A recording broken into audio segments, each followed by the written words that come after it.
मालती के सास ससुर का एक्सीडेंट हो गया था तो मालती का पति राघव हॉस्पिटल में रहकर अपने माता पिता का इलाज करवा रहा था और इधर मालती घर में अकेली हो गई थी। बस उसका एक जेठ था जो कि अंधा था।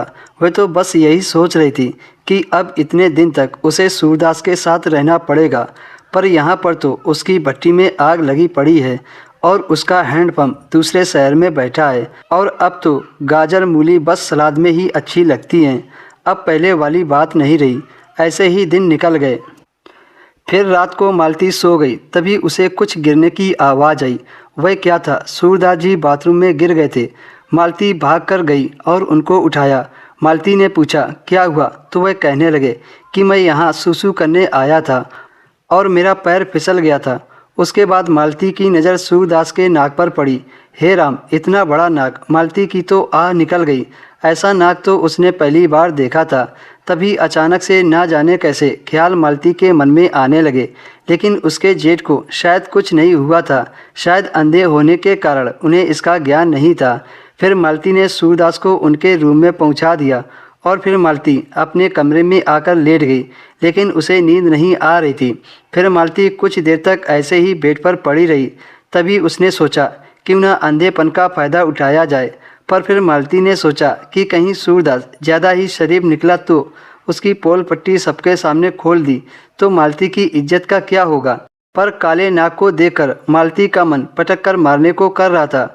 उसने सोच लिया था कि कुछ भी हो उसे मोटे काले नाग को बिल में डालना ही पड़ेगा। सुबह उठकर मालती घर का काम कर रही थी। उसकी सासू माँ रोज अपने अंधे बेटे यानी सूरदास के पैरों में मालिश करती थी। उनके पैरों में कुछ परेशानी थी, पर अब सासू माँ के ना होने पर उनके पैरों में मालिश नौकरानी कर रही थी। नौकरानी मालती के अंधे जेठ के कमरे में चली गई और दरवाज़ा बंद कर लिया। मालती अपने काम में लगी थी। किचन का काम निपटाकर वह अपने कमरे में जाने लगी तो ख्याल आया कि अरे नौकरानी अभी तक सूरदास के कमरे में कर क्या रही है।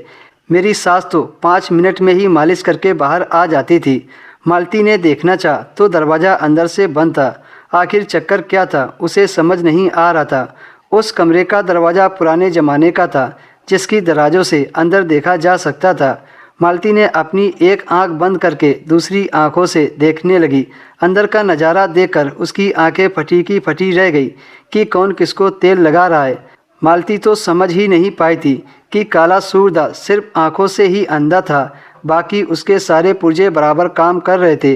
नौकरानी किसी सपेरी की तरह मोटे काले नागराज से खेल रही थी। मालती का तो देखकर ही दिल जल गया था।